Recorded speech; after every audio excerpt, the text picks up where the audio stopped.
Hello everyone, আসসালামু আলাইকুম। কেমন আছেন সবাই? অনেকদিন পর একটা রেসিপি শেয়ার করব। আশা করি ভিডিওটা সবার ভালো লাগবে। দিন পর আমি কুকিং ভিডিও করতেছি, রান্নার রেসিপি শেয়ার করতেছি। দিন ধরে আমার খুব ঝাল ঝাল করে লইট্টা মাছ খেতে ইচ্ছে করতেছিল, তো হাজবেন্ডকে সকাল সকাল বাজারে পাঠিয়ে দিয়েছিলাম যাতে করে ফ্রেশ লইট্টা মাছ নিয়ে আসে। তো আজকে লইট্টা মাছগুলো রান্না করব। প্রথমে আমি বেশি করে পেঁয়াজ নিয়ে পেঁয়াজগুলোকে একটু ভাজা ভাজা করে ফেলেছিলাম। তারপর আমি এখানে পেঁয়াজ বাটা এবং রসুন বাটা দিয়েছি। অনেকে মাছের মধ্যে আদা বাটা ব্যবহার করে, যেটা আমার কাছে ভালো লাগে না, সেজন্য আমি এখানে আদা বাটাটা ব্যবহার করি না। আবার অনেকে পেঁয়াজটাও দেয় না, পেঁয়াজ বাটাটা স্কিপ করে, কিন্তু আমার কাছে পেঁয়াজ বাটাটা দিলে ভালো লাগে, সেজন্য আমি পেঁয়াজ রসুন দুইটাই পেস্ট করে এখানে দিয়ে দিয়েছি। আর লইট্টা মাছটা একটু ফ্রেশ ফ্রেশ খেতেই ভালো লাগে। আমি লইট্টা মাছ খেতে খুব পছন্দ করি। আগে আমি একদম লইট্টা মাছ পছন্দ করতাম না, কিন্তু এখন আমার লইট্টা মাছটা অনেক বেশি ভালো লাগে। এখানে একে একে সবগুলা গুঁড়া মশলা দিয়ে দেবো। এখানে আমি হলুদ গুঁড়া, মরিচ গুঁড়া, ধনিয়া গুঁড়া আর জিরা গুঁড়াও দিয়েছিলাম। জিরা গুঁড়াটা আমি প্রথমে দিতে ভুলে গিয়েছি, এরপর আমি আবার জিরা গুঁড়াটা অ্যাড করে দিয়েছিলাম, যেটা আমার কাছে স্কিপ হয়ে গিয়েছে।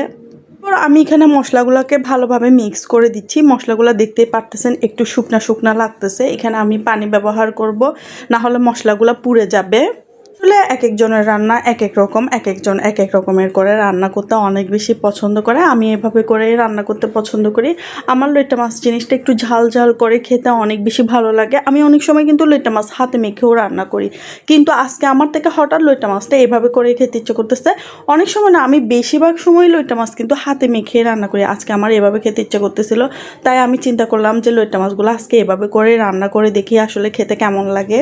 বিশ্বাস করেন, লইট্টা মাছগুলো এত বেশি মজা হয়েছিল। আমি 1 কেজি লইট্টা মাছ রান্না করেছিলাম, আর লইট্টা মাছ সবগুলাই শেষ হয়ে গেছে। আবার এখান থেকে আমি কিছু লইট্টা মাছের লেজ তুলে রেখেছিলাম, যেগুলো আমি ফ্রাই করেছিলাম। আর লইট্টা মাছের ফ্রাই তো আমার অনেক বেশি মজা লাগে। লইট্টা মাছ দেওয়ার পরে লইট্টা মাছগুলো ভালোভাবে মিক্স করে তারপর আমি এখানে লেবুর রস দিচ্ছি। যেহেতু আমার কাছে কোনো রকম টমেটো ছিল না, তাই আমি এখানে লেবুর রসটা ব্যবহার করেছি। আর এখানে কিছু কাঁচামরিচ ফালি করে দিয়েছি। আসলে লইট্টা মাছ রান্না করতে বেশিক্ষণ সময় লাগে না, খুব তাড়াতাড়ি লইট্টা মাছটা রান্না শেষ হয়ে যায়। আমার আসলে যখন রান্না করতে ইচ্ছে করে না, তখন আমি লইট্টা মাছটা রান্না করে ফেলি।